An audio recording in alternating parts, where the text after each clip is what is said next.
कुछ ट्रेंड ज्यादा आ गया क्रिप्टो करेंसीज में।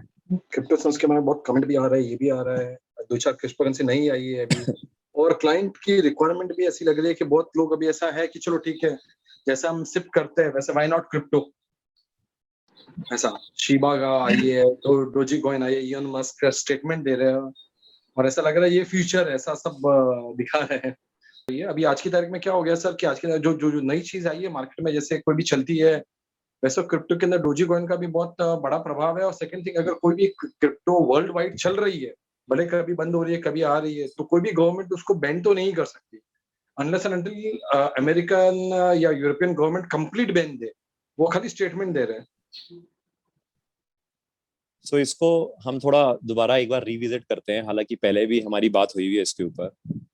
पहले हम ये समझते हैं कि क्रिप्टो करेंसी में मेजरली अगर हम बात करें, मेजरली लोग बिटकॉइन की बात करते हैं। ये बात सही है कि recently Ethereum, Ripple, Dogecoin ऐसे करके कई और शिबा करेंसीज शिबा इवॉल्व हुई, शिबा, ऐसे कई करेंसीज इवॉल्व हुई हैं in the recent times.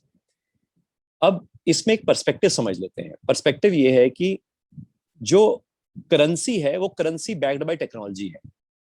Technology में कोई दिक्कत नहीं, टेक्नोलॉजी हमेशा ये वाली जो है at least for the next 5 to 10 years पक्का चलेगी, ब्लॉकचेन टेक्नोलॉजी, उसमें कोई दिक्कत नहीं। अब ब्लॉकचेन टेक्नोलॉजी में दिक्कत नहीं है, मगर जो करेंसी है वो करेंसी रेगुलेटर द्वारा रेगुलेटेड नहीं है। सिंस रेगुलेटर द्वारा इंडिया में, मैं इंडिया की बात कर रहा हूं, मगर अगर मैं यूएस की बात करूं, बट ऑब्वियस है यूएस में वो रेगुलेटेड ही है क्योंकि केवाईसी उसका हुआ होगा, चाहे उसका बेनामी या सिनोनिमस उसका ओनर है, बट उसका केवाईसी होके उसकी ट्रेडिंग वगैरह सब होती है। मगर जो रीसेंट डेवलपमेंट्स हुई हैं, रीसेंट डेवलपमेंट्स में क्या हो रहा है, मैं अभी बिटकॉइन की बात कर रहा हूँ, फिर मैं बाकी करेंसीज की बात करता हूँ। चाइना जो सबसे बड़ा माइनिंग हब था, अब चाइना ने भी कह दिया है कि धीरे धीरे करके वो माइनिंग को रिड्यूस करेगा, क्योंकि माइनिंग में जो एनवायरमेंटल ग्लोबल वार्मिंग है, प्लस जो खर्चा जो चाइनीज गवर्नमेंट को हो रहा था, बट वैसे चाइना को उतना रिवॉर्ड नहीं मिल रहा है, या शायद चाइना अपना कुछ सोच रही होगी, कोई पता नहीं है कि चाइना क्या करना चाहती है। तो इसलिए, और इसमें जो एक आर्टिकल आता है ई रेमनिबी है वगैरह वगैरह, उसको हमें बिटकॉइन के साथ कंफ्यूज नहीं करना चाहिए, क्योंकि वो रेगुलेटेड ई करेंसी है, वो अनरेगुलेटेड एक तरह से क्रिप्टो करेंसी है that is backed by blockchain technology. अब इंडिया में डेफिनेटली लोग इसको कन्वर्ट कर रहे हैं ज़ेप पे एंड व्हाटएवर, वो सब कुछ चल रहा है, क्योंकि सुप्रीम कोर्ट ने, हालांकि इंडियन गवर्नमेंट ने डिसअलाउ कर दिया था, मगर सुप्रीम कोर्ट ने फिर बैंकों से कहा, आरबीआई से कहा कि आप प्रूव करो कि बैंकों के ऊपर कैसे इसका नेगेटिव प्रभाव पड़ेगा, जो कि आरबीआई प्रूव नहीं कर पाया, अभी तक सबमिट नहीं कर पाया रिपोर्ट, इसलिए स्टेटस को है। इसलिए हिंदुस्तान में कई लोग लगा रहे हैं।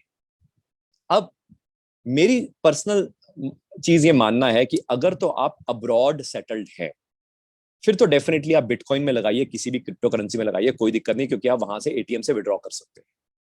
अगर आप इंडिया में बैठे हैं, आज हम लगा तो सकते हैं, आज हम विड्रॉ भी कर सकते हैं, आज हम कर सकते हैं, मगर कब ये स्टैंस चेंज हो जाएगा मेरे को वो नहीं पता, क्योंकि जिस दिन ये स्टैंस चेंज होएगा तो जिसने लगा रखा होगा वो वहां पे फुटिंग उसकी रॉन्ग हो जाएगी। तो इट इज अबाउट कि मैं अपना कैपिटल रिस्क लेने को तैयार हूं। I am not talking about the return risk, मैं कैपिटल रिस्क की बात कर रहा हूं।